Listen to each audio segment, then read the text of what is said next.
Hi folks, Troy Dooley here. This video is it's an awareness video. This is actually Human Trafficking Awareness Week. And some of you that are over on my personal blog a lot, troydooley.com, know that I really focus on this because I live in a tourist area. I see all the beautiful girls and the steadily looking boys that come over here from overseas, and some of them never make it back home. And it's sad. I'm with some organizations. Not for Sale is one that we've seen what happens, how they bring them over in these truckloads. They bring them over in ship containers. Put these little boys and little girls to work. They might be working at the local restaurant. They may be working at a local massage parlor. But what most people don't realize is the devastation of young kids going on in the Midwest. Truck stops. Atlanta happens to be the second largest child sex trafficking capital in the United States, second to San Francisco.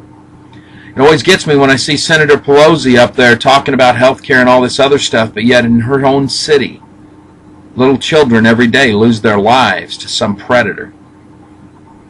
MSNBC did a wonderful expo on this a few months ago where they showed what was happening in the suburban cities in America and how girls and boys that would go to school would all of a sudden be trapped.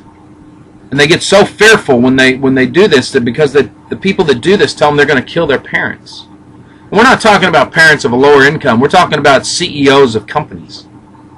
Just down here in my neck of the woods, Pensacola, a young girl at the beach, kidnapped, was put for sale on the internet for $400,000. But when you mess with a little rebel boy's sister, that's a bad deal. And these little southern guys went looking.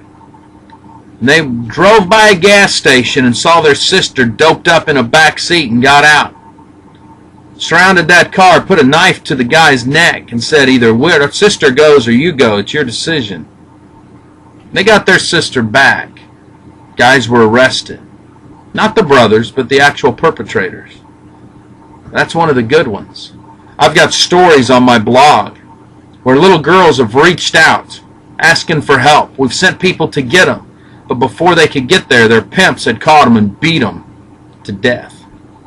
Broke their little legs. 16 years old. No little girl should have to go through this. I want you all to think about what would happen if these were your kids. What about your wife? See, too many times we just think it's the kids. But you know, in today's society with cyber criminals all over the internet, I'm using a cam right here in my computer. What happens if your wife happened to be shooting a little video for you or for your kids or for her mom, or maybe it's a veteran's wife and she's sending this overseas, but there's a hacker on her computer and all of a sudden her camera's still on as she's getting ready for bed in the middle of the night, taking a bath, or your baby girl comes in front of the camera. We've got stories of girls being blackmailed as young as 12 years old and many wives being blackmailed. We've seen stories of young boys. One of them happened to be on Oprah not too long ago, where his own stepdad was the predator, using him to shoot videos for men on the internet. This isn't the sweet and cool videos that we always do, but I'm trying to bring a point home. Take care of your kids. Don't just let them out there. This is not the same world we live in today. Did the same stuff happen back when we were kids? Absolutely, but it wasn't near as prevalent. It wasn't near as accepted. There wasn't near the culture. See, just in the Destin area alone, in the last 3 years, the world's largest child pedophile ring was busted up. Over 400,000 videos and pictures. Just last year, in March of this year, 2 guys just north of the bay here were busted with 400 pictures of kids. This is sick, man. And it could be happening to your kids, so you need to be focused on this. This is big. So man, reach out. We're going to put on the blog post here, we're going to put some different organizations that you can tap into, that you can get familiar with. Man, reach out and do something. Do something in your own community if you need to. Make sure it's not a big problem. Make sure that you know what's happening. Because I tell you what, once the innocence of a child is taken, it's very, very hard to overcome that. And that's what you want to do away with that, man. Totally. And you know what? Sometimes sex trafficking isn't overseas. It's right here. It's a dad. It's a mom. It's a stepdad Sometimes it's just human trafficking, as we saw with a 5-month-old baby in Pensacola this week. A mom decided to sell it to a lady that had been selling babies, it looks like, for several years.